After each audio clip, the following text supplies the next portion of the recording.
It was their most famous mission. Their intelligence gathering helped free over 500 prisoners of war. The war was nearing its end, and the Japanese were trying to cover up their wartime atrocities. Time was running out to liberate the 513 prisoners of war from the Pangatian prison camp near Cabanatuan City.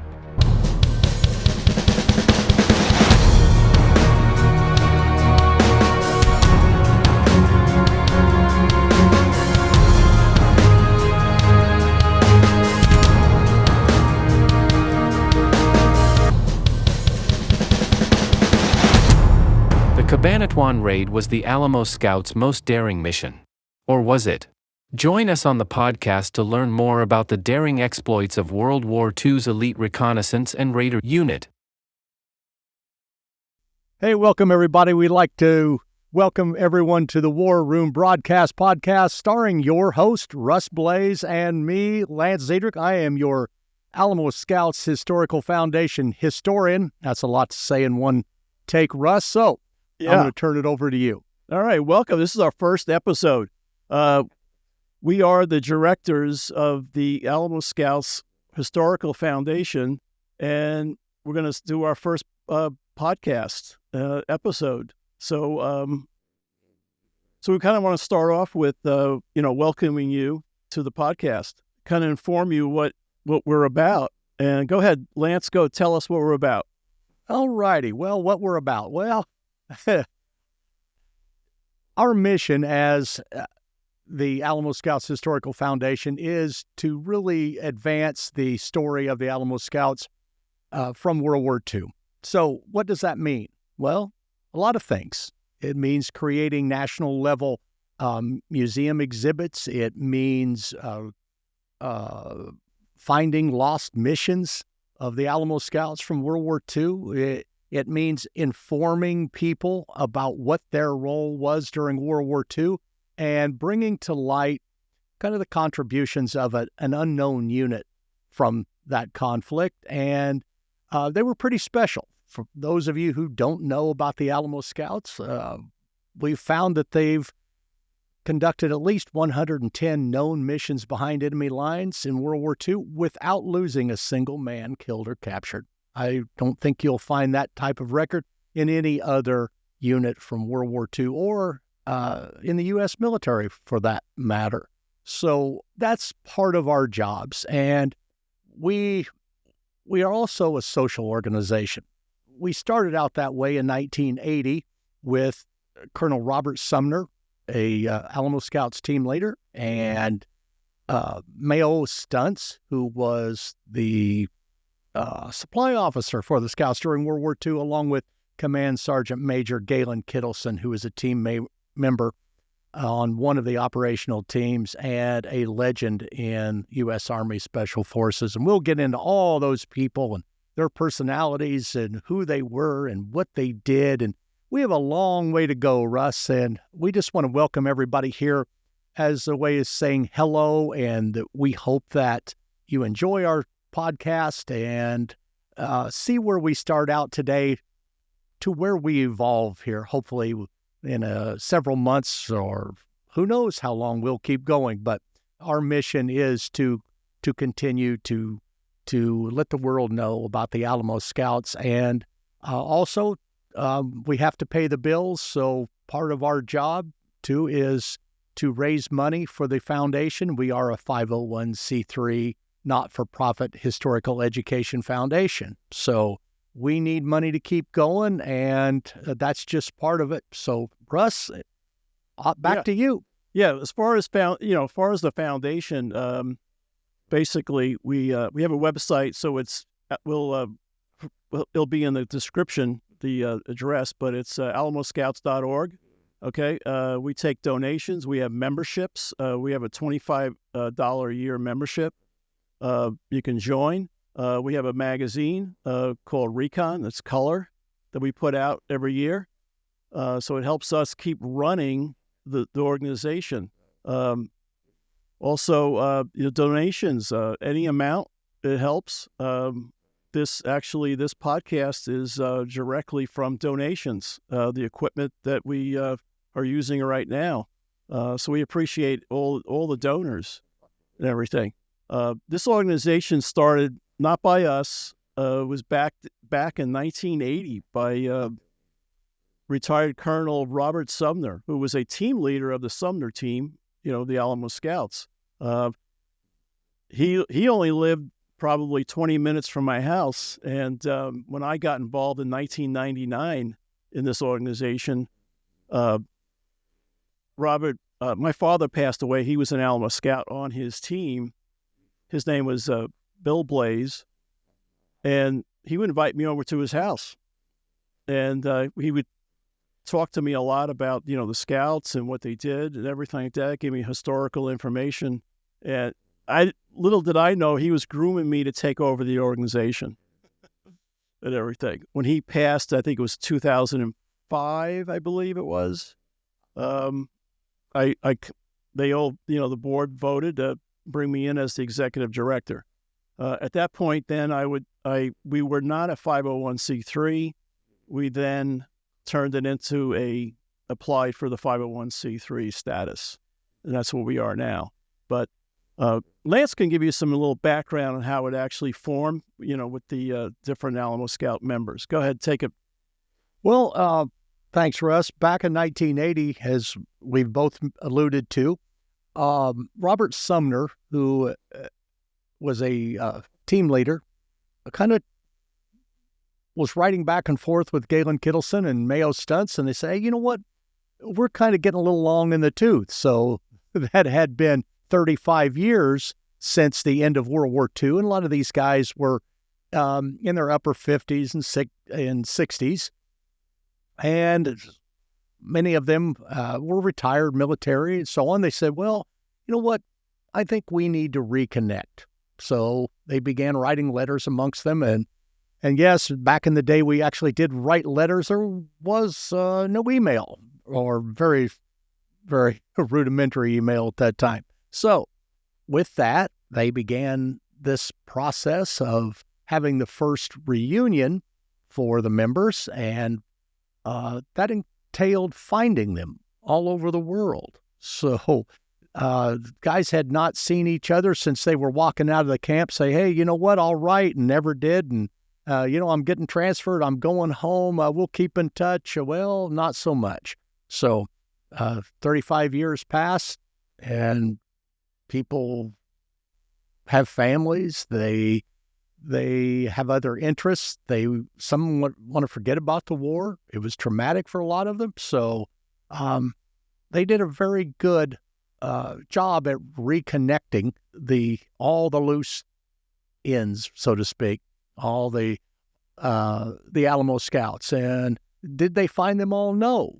There were, as we'll get to when we talk about numbers and training, all that sort of thing, but give you a rough idea, only approximately 140 men ever went on an Alamo Scout mission. However, there were others who went through the training. Over 400, some were graduated as Alamo Scouts and went through the training, but went back to their units and did not perform operational missions. So again, it was quite a task. And this also meant including the overhead camp members who helped make things run, the cookers and bakers and candlestick makers and all the other moving parts that it takes to make a camp run. So it was quite the task, especially with writing letters. So it was quite an undertaking when you look back at it and see how difficult it is to do a similar thing, to get a reunion together with email and all the other texts and all the other methods we have of communication. So that's kind of how it got going, Russ. Yeah. Hey, Lance, tell them how you got started with the Alamo Scouts. That's an interesting story. Well, yeah, that's one for the book, so to speak. I collect military patches. Had since I was a little kid in the 1960s, and I was on active duty at Fort Bragg, North Carolina, and I was at a gun show and a military collectible show, and I saw this patch for $500, and it said Alamo Scouts 6th Army, and I thought, well, who were these guys? So I asked the dealer, who was a retired Special Forces guy, I said, who are the Alamo Scouts? He said, I have no idea, but I know their patch is expensive.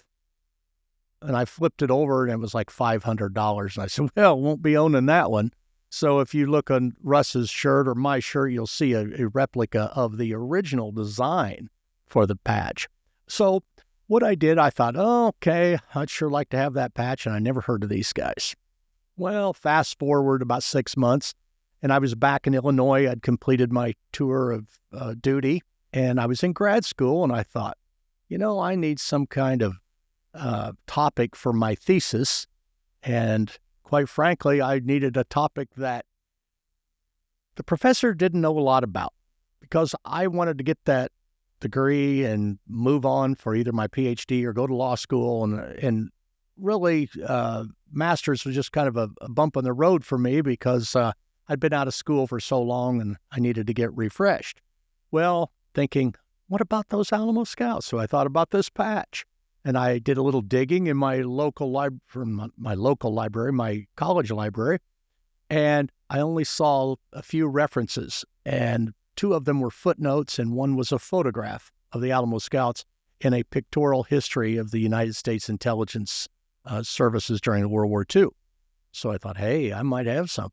So I began looking around, and more, nothing. So here's the big one, Russ. I called the chief of military history, and I said, yes, I need to know about the Alamo Scouts. And his quote-unquote direct response was, who? Never heard of them. Hell, this was in 1988, okay? I'm sorry, 1992. 1988 is when I went in the military. So this was in 1992, in the fall. And he says, but hold on, let me check the association's roster. So I heard him going through, let's see, Alamo Scouts Association. Colonel Robert Sumner, you want the phone number? I said, please. So I made the phone call. I was a little nervous, to be honest with you. And this booming baritone voice comes on. Hello. I can't even get that deep. And I was like, and I said, is this Colonel Sumner? It is.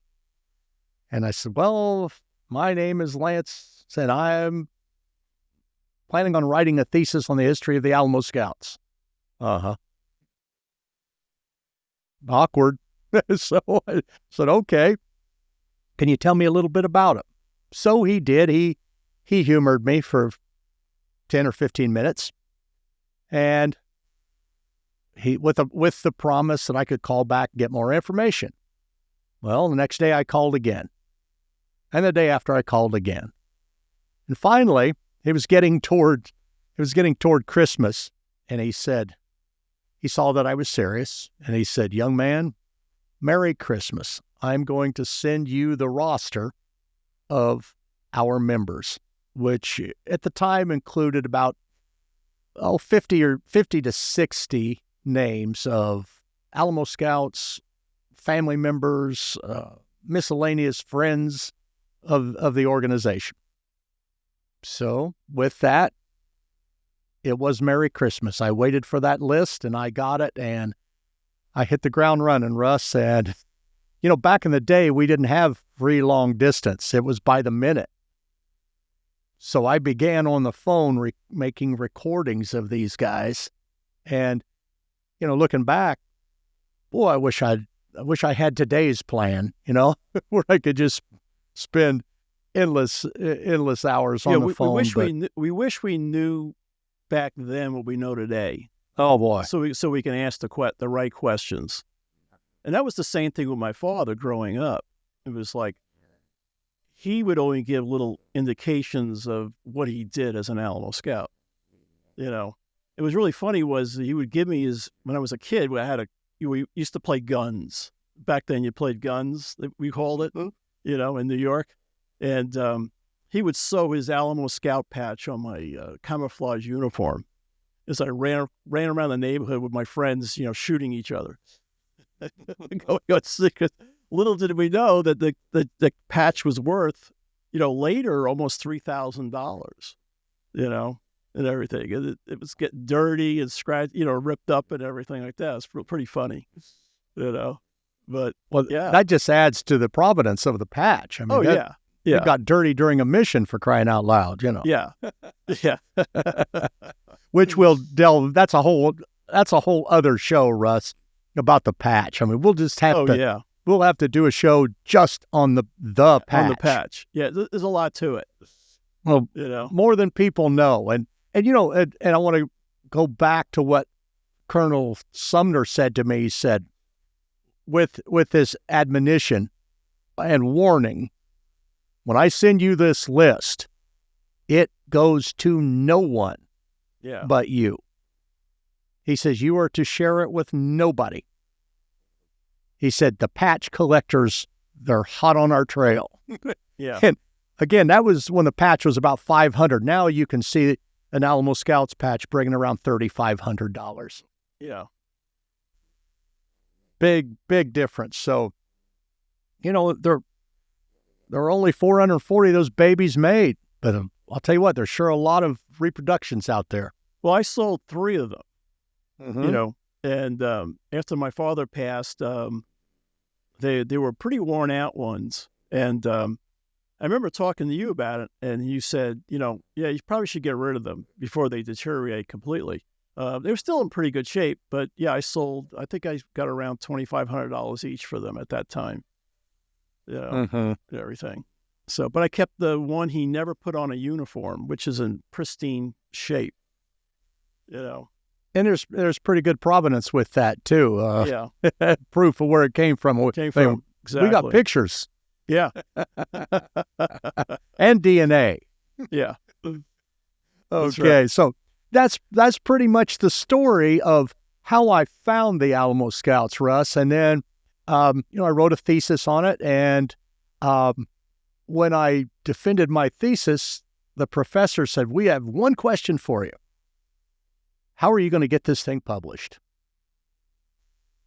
into a book? And I thought, well, funny that you asked. So I'd been querying publishers because there was nothing out there, which was my original hope when it came to writing this thesis, is that my professors wouldn't know anything about the Scouts and I could get this baby knocked out and move on to either law school or to get my PhD. Neither of which I did. I got this whole Scout thing kind of derailed me a little bit on a good note.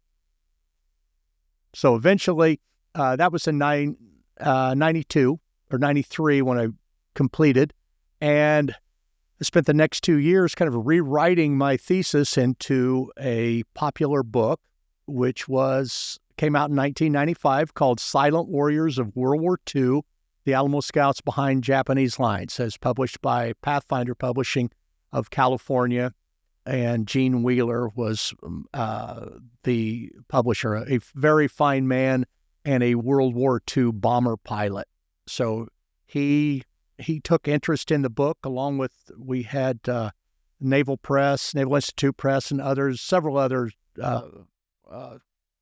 royalty publishers looked at it, and they picked it up. And in early 1995, the book was released, and it was the first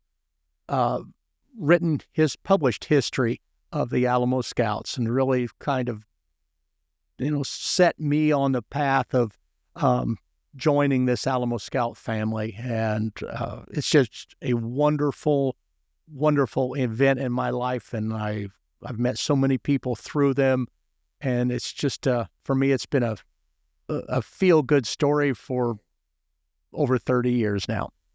Yeah, I remember when you called my father to interview him for the book.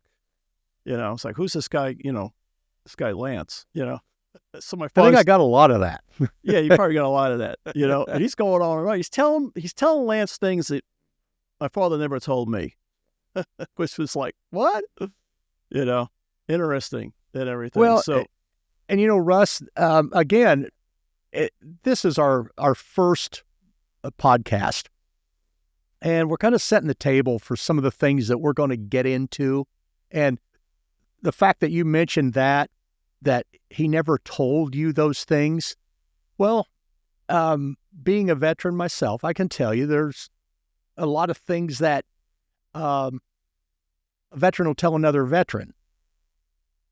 No, even if it's just a shared experience. Not necessarily traumatic or battle related or any of those things. It's an automatic, like a pass key into the door. That veterans card. So I think that's why a lot of the veterans opened up to me, and something we're going to touch on later is the difficulty of combat veterans coming home and speaking to their families about what they did or what they saw or what they felt. That's kind of a hard sell for a man or a woman to tell their little child or their mate or their any relative or somebody who did not have that. Or maybe it's something they've wanted to forget about all their lives anyway. Then somebody dredges it up. So that's going to be a very, very important topic, I think, that we're going to address later on. Yeah, absolutely. Yeah, because a lot of the family members that I've talked to, it was interesting, is that their fathers never even talked about it, their whole lives growing up, and it wasn't until I remember going to, it was Thanksgiving. I drove over to Orlando from Tampa and met with Jack Geiger, Alamo Scout. And I came into the hotel lobby, and there was Jack and his son, and he never told his son what he did during the war. He gave him your book, and he was blown away. I can remember that today. And he says, I just didn't know what he did, and stuff. Yeah. So it was pretty cool experience, I think, for everybody all around, and stuff. Well, I think for the men too, to finally talk about things that they could not talk about. And with that said, I think it's important that we do a real quick background on who the Alamo Scouts were. Right now, we're going to do a little business. And Lance, tell us about our sponsor. Well, our first sponsor is Slow Hand Barbecue in Peoria Heights, Illinois. And they also have, and I've eaten there, Russ. Let me tell you something. Wow, that smoked brisket. When they say Slow Hand, they mean it. All day smoked brisket. Pardon me if I'm drooling onto the mic just thinking about it. They do a great job. And they also have the Poor Brothers bars in Moline, Illinois, in Bloomington, Peoria, Illinois, Champaign. So I know this is a regional thing, but we need to give a shout out to our first sponsor and Robbie Matheson and all the fine people at Slow Hand who just do a great job. So if you happen to be in this neck of the country, in this neck of the state, in this neck of the woods, as we say here, please give Slow Hand Barbecue a try. You will not be disappointed. You may be full, but you won't be disappointed. Yeah, it sounds great. I look at the menu and I went, yeah, I got to get on an airplane and get up there. Absolutely. So get on to slowhandbarbecue.com and see what they got. Well, back to the matter at hand, Russ. Yeah, really. What were you talking about? We were talking about families with their Alamo Scouts fathers or grandfathers, and I think we should move on to how did the Alamo Scouts form? Okay, we have an interesting story and a little video clip we can show you when we're talking about it. I'll let Lance start on that one. Absolutely. Thank you, Russ. Well, first of all, the name, the Alamo Scouts. Now, I'm going to look right into the camera, okay? It has nothing to do with the Alamo in 1836 in Texas, okay? Yeah. Now, there is a connection. You can see the Alamo here on the patch, but we'll get into that later. But the Alamo Scouts did not fight at the Alamo. With that being said, the Alamo Scouts were a reconnaissance and raider unit formed on November 28th, 1943. to do reconnaissance and radar work in the Southwest Pacific for General Walter Kruger's Sixth Army. That's what they did. They went behind enemy lines. They did the sneak and peek thing. They reported back their information, and pure and simple, they were eyes behind the lines, Russ. That's as simple as it gets, and they evolved later, and we'll discuss this as we get into some missions and such in later programs, but they were an intel unit that reported directly to Kruger because of all of the inter-service rivalry that was happening. Well, since the day there was an Army and a Navy and a Marine Corps, they all competed for assets, which will lead us into the video or the interview that I've conducted with Milton Beckworth.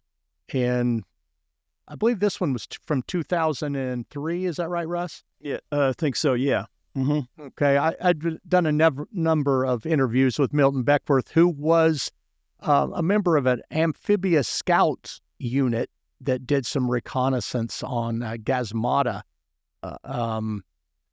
on New Britain Island in October of 1943, which really the results of this kind of led to the creation or the implementation of the Alamo Scouts. I think it'd been in the works a little bit anyway in Kruger's mind with his planners, but to make a short story long, that's who they were.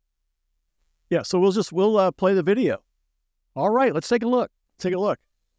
What was supposed to have been an 11-day mission, which turned into a 21-day operation because of poor communication in the pickup. When we were finally located by the pickup crew of a PT boat, we were put on a PT boat. Well, we went to Carolina Island and then to Milne Bay, which is the southern end of New Britain, of New Guinea. That's where Naval Headquarters was. And Lieutenant Noakes, he went ashore to report on our mission. And when he come back, he gave us the information. The Admiral has put us on a luxury boat, and we're to go anywhere but Australia. We can stay on there as long as we wish. And he has ordered the crew to find out what we would like to eat, and we're on our own. So we stayed on this luxury boat for 3 days before we finally decided, let's go back to camp. Well, the next day after camp, we found out the Navy was unhappy with the information we'd brought back and wanted the paratroopers, wanted to drop us from a plane back in the area. And when we heard about that, we immediately went to 6th Army Headquarters to report to General Kruger. When I say we, the 3 Army officers that were on TDY with the Navy, there's Lieutenant Gamble, Chalco, and myself. Well, we reported to Colonel Bradshaw, and he went in and saw the general, and he come back and told us to stand tight.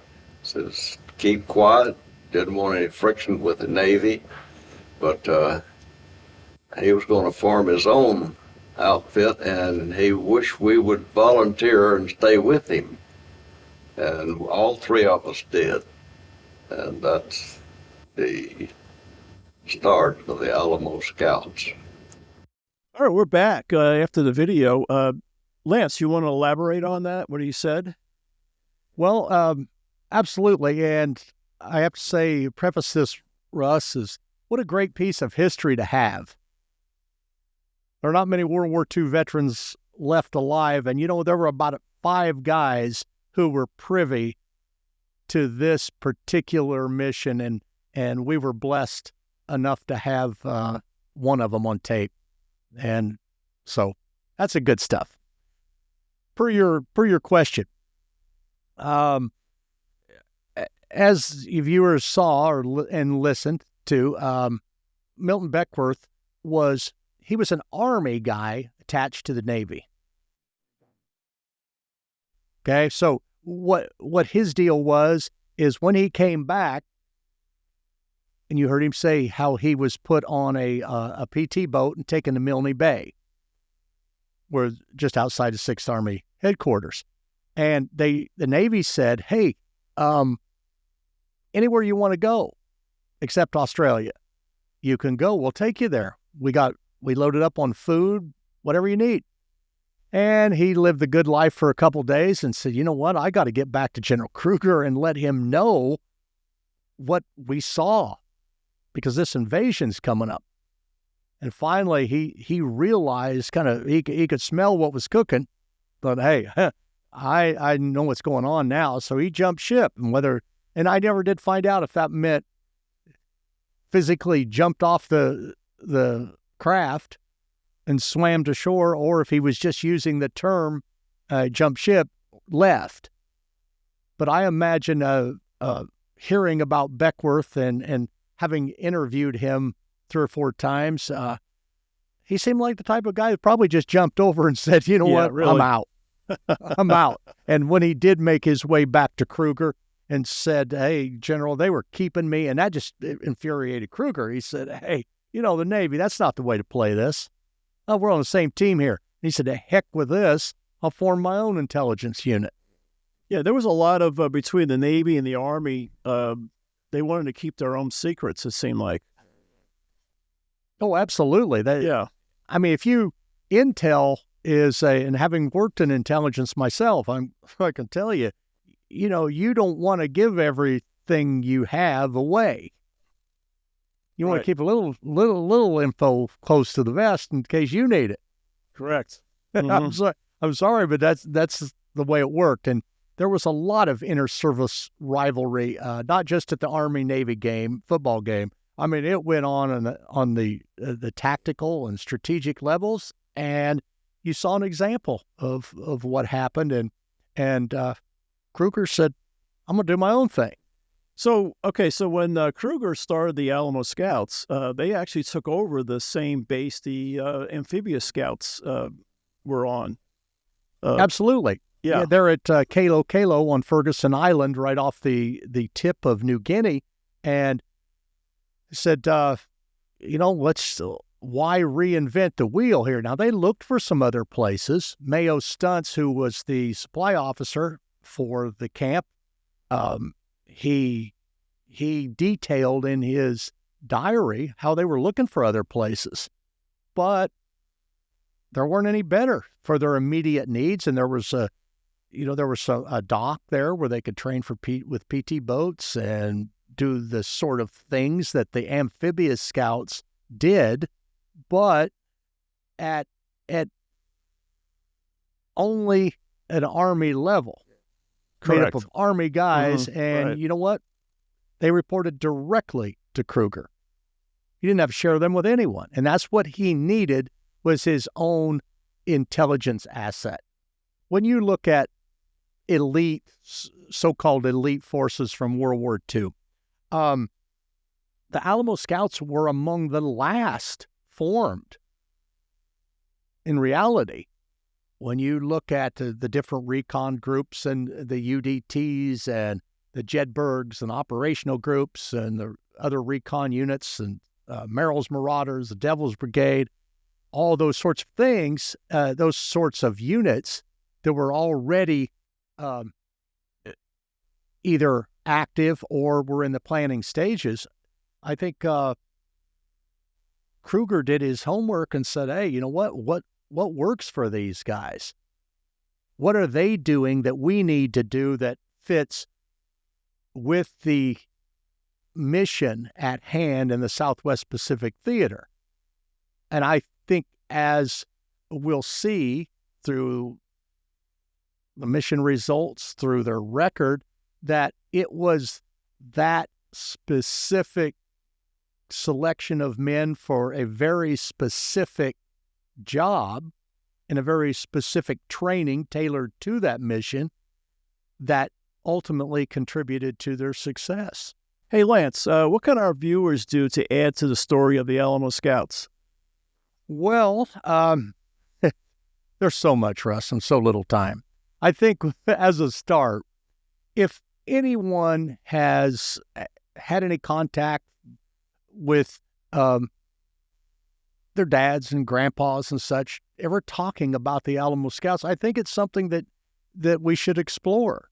If you have any diaries, you have photographs that you believe may contain photos of Alamo Scouts. That could be on PT boats. I mean, we have about 90 different PT boats that we've discovered that hauled Alamo Scouts back and forth on missions, to and from missions, resupply missions, rescue missions, etc. So I think there's a lot of information still out there. Another thing, even oral histories, interviews with parents and grandpas, if you tape recorded anything, because there's gold that can be harvested in those interviews. If grandpa said, I was here and here and here at this time, and there was an Alamo Scout team active in this area. Well, if the diary says a certain date, we can cross-reference a lot of that stuff and really get another narrative that adds to that story and broadens it, not just of the Alamo Scouts. I know some people may find this shocking, but the Alamo Scouts did not win the war. I know, big bomb there, right? Yeah. And we're not trying to say they did, but they did their part, as everyone did. They had a very special part. And I think for our purposes here, our mission is to make sure people know what this part was. Other units did their part, some magnificently and on a large scale. Others not so much, but they all had some kind of ripple effect to the greater victory in World War II. So I think historically that's what we're looking at, and on a smaller scale, I think we always stress what the individual story was, and you take those individual stories and then you put them collectively into a big pile, and you come out with something kind of neat. Yeah, that'd be neat. Yeah. We've gotten a lot through the years from family members. In fact, a lot of our information does come from family members about the Alamo Scout. Well, Russ, in our years together, in our 24 years of working together, I've heard you lament so many times that the email you get, oh, my dad was an Alamo Scout. He told me he was. Yeah, Oh. It's in the hundreds. It's in the hundreds. Yeah. And right. We're going to get into all the myths about the Alamo Scouts in a episode later on. There's a lot of them, and we'll address those. But yeah, my most common email that I get is that my father was an Alamo Scout, and why isn't his name on the roster? And there's a lot of information that you need first, before we can do that. And very rarely do we find somebody that we haven't found before, but we do find them. Sure. So, I've spent 32 years digging up these guys. Just a little piece of information. And just when you think you know something, then you realize you don't. Kruger, for example. Kruger listed in his book there were, 8 trained classes.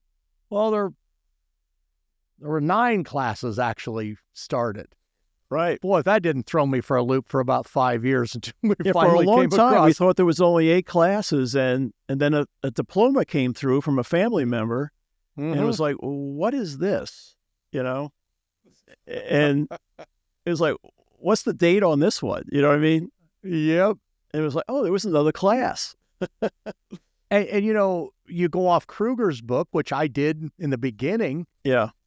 And you think, well, hey, this guy would know. Well, he was going off reports that his staff put together from reports that they received.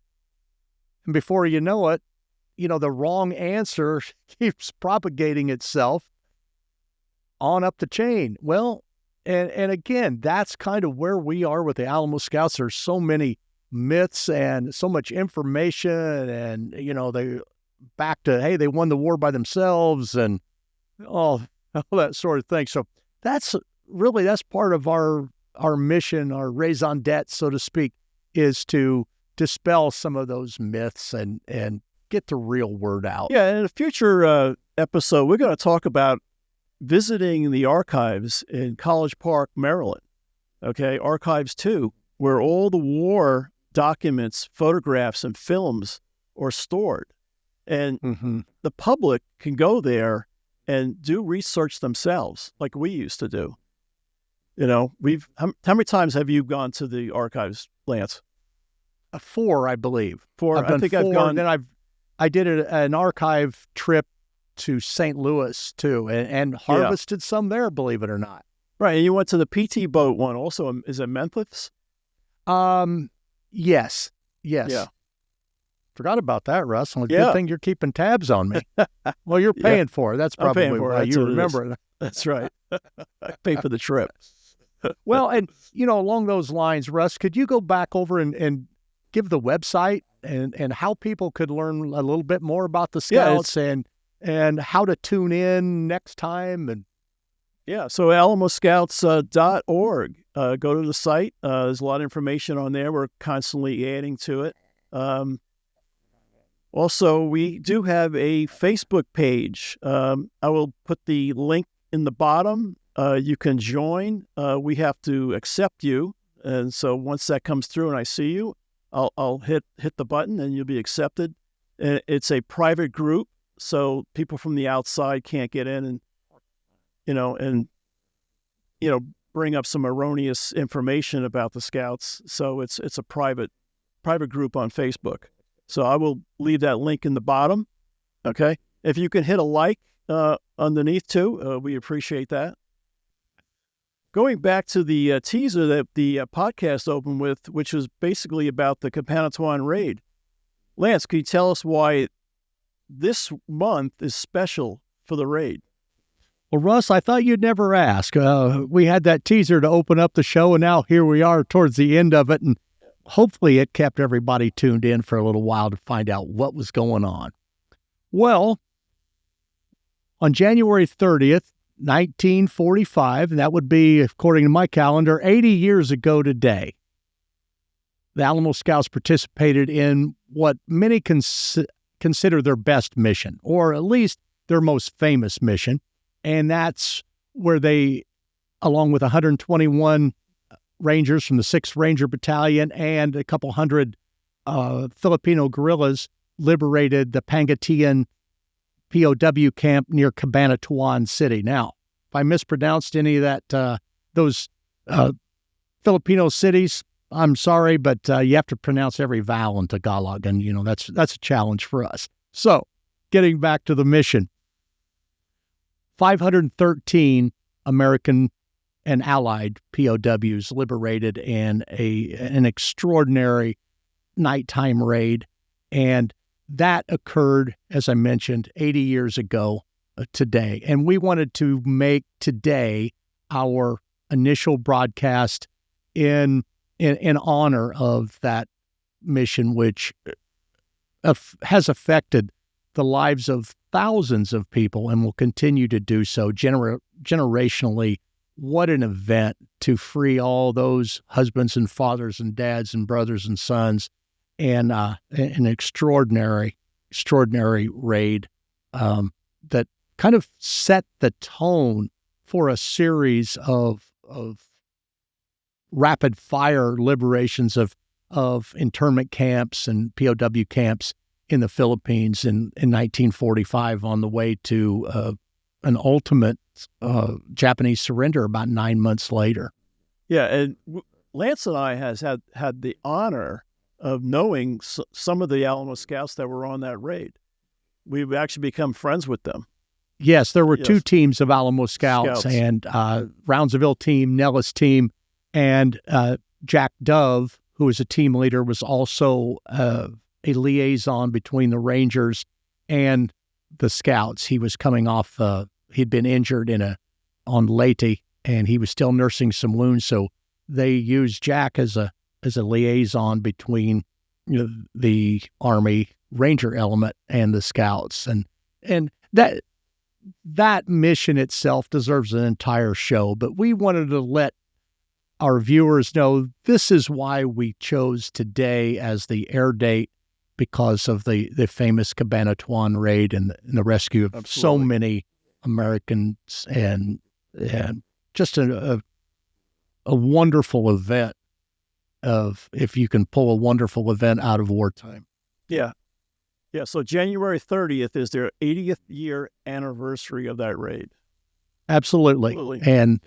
And time just keeps on going by. And unfortunately, Russ, as you know, we're all out of Alamo Scouts, but the mission reports are there, and the survivors, families are still around, and they're still hungry for more details. And many of them, or most of them, wouldn't be here if it were not for the Alamo Scouts and the Rangers and the Filipino guerrillas on that Cabanatuan raid. So it's just a special day in the Scouts' history, and for us being our first broadcast. Yeah, so future episode, we're going to be talking about the raid in pretty much depth. We have a lot to say about it. So, sounds like a plan. Sounds like a plan. All right. Yeah, we want to thank all the viewers, tuning in to the WRB podcast. Thank you for coming, and please return. We're going to be coming out with new podcasts. Just check in with us, okay? And we want to thank you, and thank you for listening.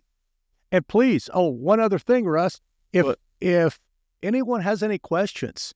Oh, please. Absolutely. Leave questions below, and we'll answer them in the next episode. Absolutely. Absolutely. We want to answer your questions and make this an interactive experience. And, we welcome any questions, no hate mail, please, or no AI. Exactly. All right. Thank you, guys. All right. Great Thank seeing you. All right. Bye.